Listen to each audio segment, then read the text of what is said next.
আসসালামু আলাইকুম। আসার মিনি কিচেনে সকল বন্ধুদের স্বাগত জানিয়ে শুরু করছি। আজকে আমি নিয়ে এসেছি বেগুন ভাজা রেসিপি।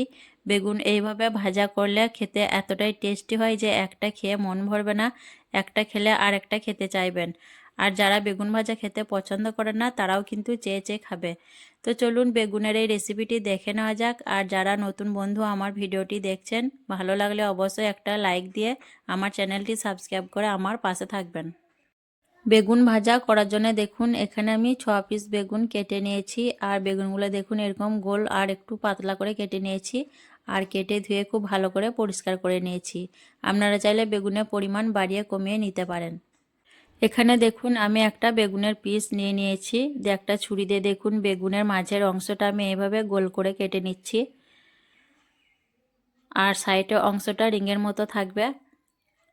কেটে নেওয়ার পর দেখুন এইভাবে করে আমি হাত দিয়ে বের করে নিলাম মাঝের অংশটা। আর এটা রিংয়ের মতো সাইডের অংশটা রয়ে গেল। তারপর আবারও একটা বেগুন আমি কেটে নিচ্ছি একইভাবে। তো বেগুনগুলো আমি সব এইভাবে দেখুন কেটে নেব মাঝের অংশটা। আর সাইডের অংশটা আমি সাইডে রেখে দেবো রিংয়ের মতো। আর মাঝের অংশগুলো এইভাবে করে আমি সবগুলো কেটে নেব। তারপর পরের স্টেপে চলে যাব। বেগুনের সব পিসগুলি দেখুন আমি এইভাবে করে কেটে নিয়েছি। মাঝের অংশটা কেটে বাদ দিয়েছি। আর সাইডের অংশটা রিংয়ের মধ্যে তৈরি হয়ে গেছে। আর মাঝের অংশটা আমি এরপর কাজে লাগাবো। বেগুনের যে মাঝের অংশটা কেটে রেখেছিলাম সেগুলো এখন দেখুন আমি ছুরি দিয়ে এরকম ছোট ছোট পিস করে কেটে নিচ্ছি। খুব ছোট ছোট করে কেটে নিতে হবে। আর সবগুলি দেখুন আমি এইভাবে করে ছোট ছোট করে কেটে নেব। সবগুলো বেগুন কেটে নিয়ে তারপর আবারও আমি ফিরে আসছি।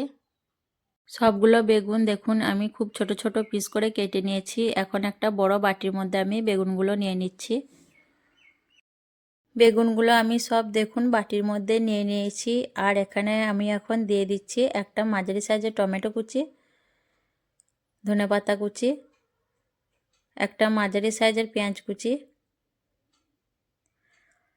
3টে কাঁচা লঙ্কা কুচি করে কেটে নিয়েছি, ছোট চামচে 1 চামচ নুন, 4 চামচে হাফ চামচের মতো গোলমরিচের গুঁড়ো, আর হাফ চামচের থেকেও কম হলুদের গুঁড়ো, আর লঙ্কা গুঁড়ো। ঝালটা অবশ্যই নিজেদের পছন্দ অনুযায়ী দিয়ে দেবেন।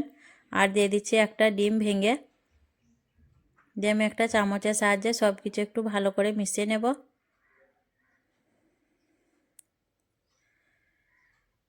চামচ দিয়ে একটু ভালো করে মিশিয়ে নেওয়ার পর আমি দেখুন হাত দিয়ে খুব ভালোভাবে চটকিয়ে মেখে নেব, যাতে বেগুন পেঁয়াজ লঙ্কাগুলো একটু নরম হয়ে যায়। খুব ভালো করে চটকিয়ে মেখে নিতে হবে।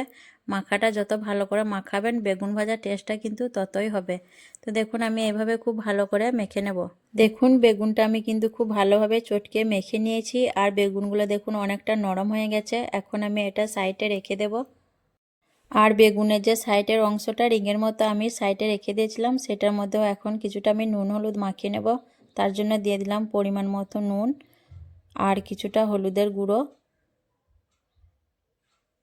দিয়ে আমি খুব ভালোভাবে নুন হলুদটা বেগুনের গায়ে মেখে নেব, যাতে নুন হলুদটা ভালোভাবে লেগে যায়। আর নুন হলুদটা কিন্তু অবশ্যই মাখাবে, নইলে কিন্তু বেগুনের এই সাইডের অংশটা খেতে ভালো লাগবে না। একটু নুন হলুদ মাখিয়ে দিলে খেতে ভালো লাগবে। তো দেখুন আমি ভালোভাবে মাখিয়ে নিচ্ছি। ভালোভাবে মাখিয়ে নেওয়ার পর এখন আমি বেগুনগুলো ভেজে নেব। বেগুনগুলো ভাজার জন্য আমি গ্যাস অন করে একটা তাওয়া বসিয়ে দিয়েছি। আর দিয়ে দিচ্ছি পরিমাণ মতো সর্ষের তেল। সর্ষের তেলে কিন্তু বেগুনটা অবশ্যই ভাজবেন, তাহলে খেতে বেশি টেস্টি হবে। তেলটা একটু গরম হয়ে আসার পর দেখুন একে একে আমি বেগুনের যে রিংয়ের মতো অংশটা সেগুলো একে একে আমি তার মধ্যে দিয়ে দিচ্ছি। সবগুলো বেগুনের রিং বসিয়ে দেওয়ার পর দেখুন এখন আমি যে বেগুনের মিশ্রণটা তৈরি করে রেখেছিলাম ডিম আর বেগুন দিয়ে, চামচের সাহায্যে দেখুন একে একে আমি পুরগুলো ভরে দিচ্ছি বেগুনের রিংয়ের মধ্যে। আর সব বেগুনের রিংগুলোর মধ্যে এইভাবে আমি বেগুনের পুরটা ভরে দেব। আর এইভাবে পুর ভরে বেগুন ভাজাটা বানালে খেতে কিন্তু খুবই টেস্টি হয়। একটা খেয়ে কিন্তু কিছুতেই মন ভরবে না, আর একটা খেতে চাইবেন। এতটাই টেস্টি হয় এই বেগুন ভাজাগুলো। সবগুলো বেগুনের পুর আমার দেওয়া হয়ে গেছে। এখন আমি ঢাকনা ঢেকে দিয়ে লো ফ্লেমে 3 থেকে 4 মিনিটের মতো হতে দেব, তাহলে বেগুনটা খুব ভালোভাবে সেদ্ধ হয়ে যাবে। 3 থেকে 4 মিনিটের মতো রান্না করার পর আমি ফিরে এলাম। দিয়ে ঢাকনা খুলে নেব। দিয়ে এখন আমি বেগুনগুলো একবার আস্তে আস্তে করে পাল্টে দেবো একে একে।